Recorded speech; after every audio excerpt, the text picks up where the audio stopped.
방송인이자 이제 개그계의 대부로 알려졌습니다. 이경규 씨가 약물 운전 혐의를 인정을 했습니다. 처음에 이제 사고가 났다고 그래서 무슨 일인가 싶었어요. 이경규 씨 너무 유명한 사람이라서. 네. 어떻게 됐습니까? 이게 이제 지난 그 8일 오후 2시입니다. 오후 2시면은 어떻게 보면 뭐 벌건 대낮이죠. 근데 이 강남에서 아마 이 주차관리요원의 이제 그 착오나 이 실수가 있었다라고는 하지만 아까 말씀하셨던 그 이경규 씨가 자신의 차량과 차종이 똑같은 다른 사람의 차를 갖다가 몰고 이동을 갖다가 했다는 거죠. 그러니까 나중에 나왔던 그 차량의 주인이 이제 경찰에 신고를 하게 된 그런 상황입니다.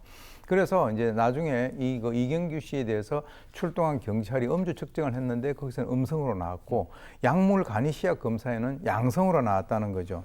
그래서 이제 그 당시 이경규 씨가 뭐라 그랬냐면 내가 처방받은 그 감기약을 갖다 먹었던 것이다 이렇게 얘기하고 이제 마약하고는 상관이 없다라고 했는데 좌우간 그 어떤 그 시료를 국립과학수사연구원에 보내가지고 그 결과가 24일 날 나왔습니다. 예. 마약 성분은 검출이 되지 않았다는 거죠.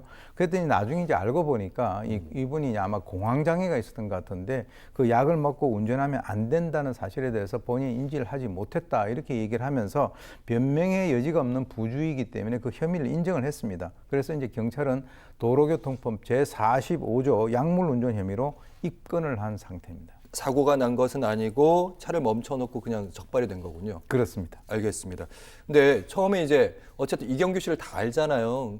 이분 공황장애, 연예인이니까 방송인이니까 충분히 이해가는 측면이 있어서 여론이 좀 동정 여론이 일었는데 CCTV가 이제 공개되면서 여론이 살짝 아닌 것 같은데 이런 여론도 있다면서요. 그게 이제 뭐 방송국에서 이제 CCTV를 확보해서 그 사실을 이제 단독 보도를 했는데요. 이제 그 사실 이 사건이 발생되기 바로 전에 강남구인 한 골목길에서 주차된 그 버스를 들이받고 하차를 해서 이 본인이 인도가 아닌 차도를 비틀거리고 이제 그 걸어가는 모습이 하나 포착이 됐고요. 또 하나는 이 주유소 세차장에 들렀을 때 직원이 후진하라라고 하는 그 손짓에도 반대로 돌진을 해가지고 벽을 들이받고 이후에 이제 신호등이 없는 그 도로에서 중앙선을 치보면서 불법 회전하는 그런 장면.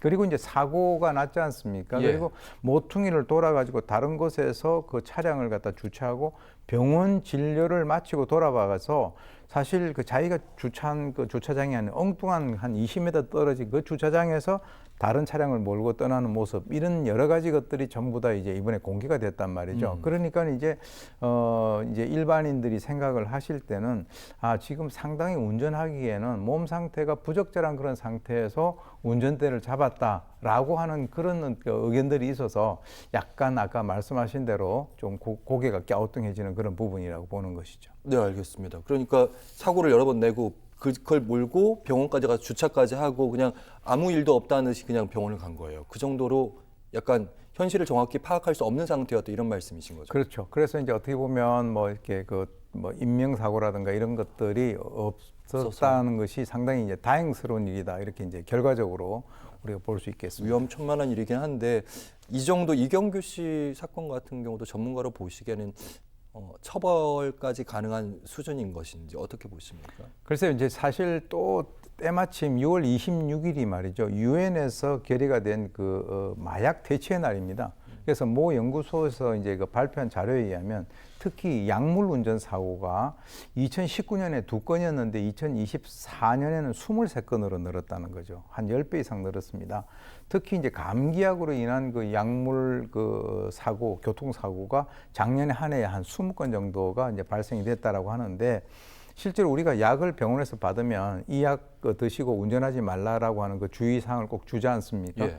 그런데 이제 경찰의 입장은 이 공황장애약이라든가 뭐 하여튼 정상적으로 처방받은 그 약을 먹고 운전을 했다. 그리고 이제 그것에 대해서 잘 몰랐다 하더라도 처벌이 가능하다. 이렇게 이제 되는 것인데요. 사실 이제 처벌 수위는 5년 이하의 징역 2천만 원 이하의 벌금형에 이제 처할 수가 있는데 실제로 이경규 씨 같은 경우는 뭐 고의성이 있는 것도 아니고 또 사고가 난 것도 아니기 때문에 아무래도 뭐 기소유예 이상의 어떤 그런 처벌을 받기는 어렵지 않겠는가라는 생각이 드는데요. 우리 결과를 다시 한번 또 지켜봐야 될 것 같습니다. 네, 약에 대한 경각심, 특히 운전할 때 그런 생각도 해봤습니다.